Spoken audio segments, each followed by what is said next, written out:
Hey guys, my name is Sash Singh and I run a YouTube ads agency where we have generated over $30 million in YouTube ad sales in e-commerce, info products, and high ticket. So basically, we're going to show you how to maintain a low cost per acquisition, even if you're spending $10,000 a day plus on YouTube ads. And we've spent more than $10,000 a day on ads in multiple campaigns consistently over longer periods of time. So we know how to make this happen.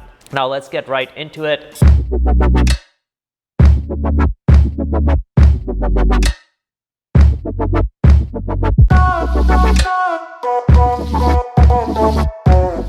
Hit the like button and subscribe so I can keep dropping more videos for you guys.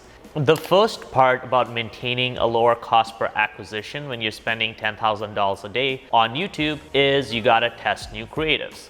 Here's the big key to all of this, right? Creative fatigue is going to hurt your YouTube advertising massively. So if you have an ad and you slowly see the click-through rate go down, that means your costs are gonna go up, your cost per click is gonna go up, and it's just gonna mean that your ads are going to slowly become less and less profitable. And the key to combat this is always to be adding new creatives into the mix. And at that kind of spend, this is more important than ever. So the first thing you gotta do is you gotta test wildly different video ideas. This is actually something I got from my friend Brat, who works at VidTow and Inceptly. And he actually has this concept where, you kind of have Black Swan theory, right? Black Swan creative. So you basically go with something that's very, very different than anything else out there. So he actually came up with this idea and I love it. The concept is basically this. If you're trying video creative, you should try completely different types of creatives than what you're running now, especially as you scale. So if right now, let's say you're selling an info product and you're doing a lot of selfie style videos outside, how about you try a professional shoot in a studio? Or another idea is you could create an animation video, and we've actually seen animation work really well. So you basically have these options, right? You can also use B-roll footage, you can basically try different styles of environments.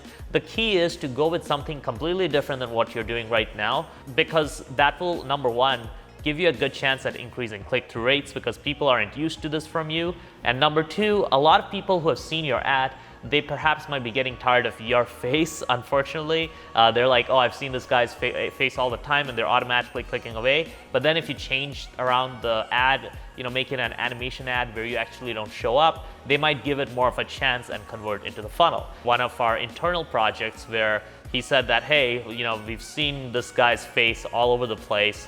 There's been, millions of impressions on him. Why don't we try an ad where he actually doesn't appear and see if we can get click-through rate to go up that way? So that's like another great way to do it. So the main key thing here is try different styles of ads. If you're running an e-commerce brand, right? And let's say the first ads you've run have been voiceover style ads with B-roll footage. When you start scaling, that's when you want to try a proper production ad from a proper production studio. Or if you've already done some high production video ads, perhaps try running some simpler video ads that perhaps have more user-generated content instead of it being so highly produced. So there are different ways of doing this, but the main key is you want to add in new creative variations and really try to vary the types of creatives you're putting in there. Now, the second step to maintaining a low cost per acquisition at high spend is to constantly test new audiences and launch new campaigns. So a high account spend means that you should be launching new campaigns every single day, pausing the ones that don't work. And the goal is that you have a bunch of campaigns that you're testing, because you never know when you're really big winning campaigns that are spending a lot of money, they might fail at some point, right? So you want to always be testing other campaigns to find other great targeting options that have great return on ad spend. And you can also try to restart old campaigns that used to work well, but then they stopped working, and try them again. The goal here is you're constantly adding new audiences and new creatives into the mix, because the thing with ads at a high spend is that things basically fatigue really fast. When you're spending 10 grand a day, ads can often, basically fatigue in a couple months. Audiences can stop working. So you always have to do more stuff, always try new audiences and new creatives, and that's how you kind of make that high spend sustainable. The third part of this is a concept that I want to introduce to you, which is that if you're not moving ahead, you're falling behind. So when you're spending heavily, and let's say you're spending $5,000 to $10,000 a day, you're going through a lot of people that are seeing your ad and seeing your funnel. So what that means is you're constantly going through an uphill battle because you're fighting entropy. New competitors are coming in, ad costs are going up. So you constantly have to keep improving your funnel so that you can keep maintaining that level of spend and even scale it further. One thing I've seen over and over is that conversion rates on all parts of the funnel will slowly go down with time as more people go through the funnel because they've already been through it. And then slowly you're going through all the warm people who want to really go through a funnel. You're going to colder and colder audiences. So you constantly have to test new things in your funnel to keep optimizing your opt-in rates, your webinar conversion rates, or let's say if you're running an e-commerce store, your landing page rates, so that you are able to slowly maintain higher conversion rates, because if you don't, your conversion rates will slowly go down over time. So the first and easiest thing to do is you got to test your opt-in page. You should be really running a lot of opt-in tests and trying to get higher opt-ins. One thing I've noticed is that the best opt-ins are usually in the 35 to 45% opt-in range. If you're at the 20%, it's okay. If you're lower than that, then it's troublesome. But the easiest way to improve the profitability of your funnel is to take your opt-in rate from 20% to 35%, because now you basically have so many more leads coming in for the same click prices. So your funnel is going to be like 1.5 times more profitable instantly. Now, if you're selling an info product or high ticket course, and you have some sort of webinar or video sales letter, you should always be testing that out. So with VSLs, it's typically easier to test that out. With webinars, if you're using EverWebinar, it's a huge pain to split test. I really hope somebody makes a better webinar platform than EverWebinar, because honestly sucks, but it is the best thing we have right now.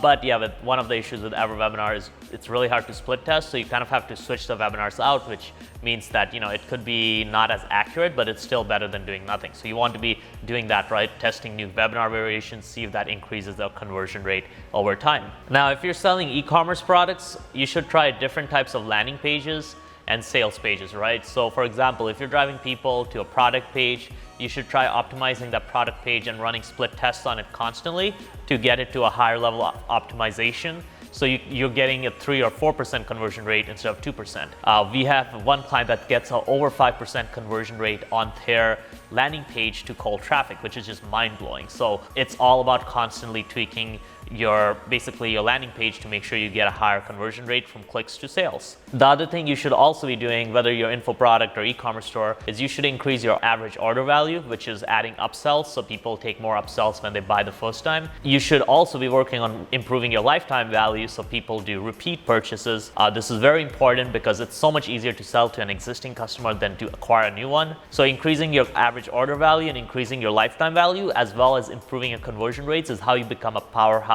e-commerce brand. And yeah, as I mentioned, the main thing is at that level of spend, if you're spending 5 to 10 grand a day, you really want to become a master at optimization, because that's how you win the game. You win the game by basically having the highest converting funnel and having the highest back-end customer value. The key to doing this, what I've discovered, is you need to put attention on it. So you need to at least have one person in your team who's spending significant amounts of time just coming up with split test ideas and implementing them.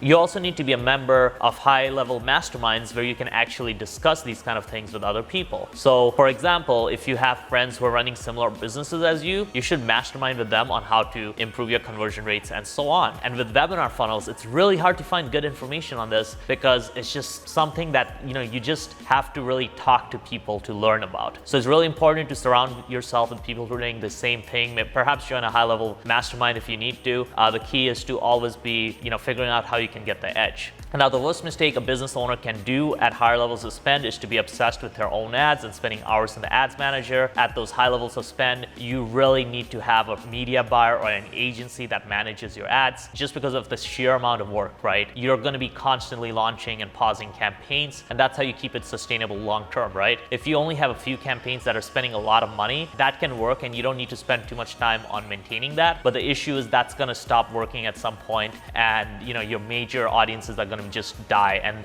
basically build like 50 new campaigns, right? So we just prefer to always be testing new campaigns so you can start scaling up your ads. So yeah, guys, that's how you maintain a low cost per acquisition at high levels of spend. If you guys like this video, hit the like button or hit the subscribe button, and let me know what kind of other videos I can make for you. And now if you want to get really good at YouTube ads and basically have a step-by-step training program, go check out my Linx digital course. You can book a call to look inside and see what's up inside. And yeah, see you on the next video.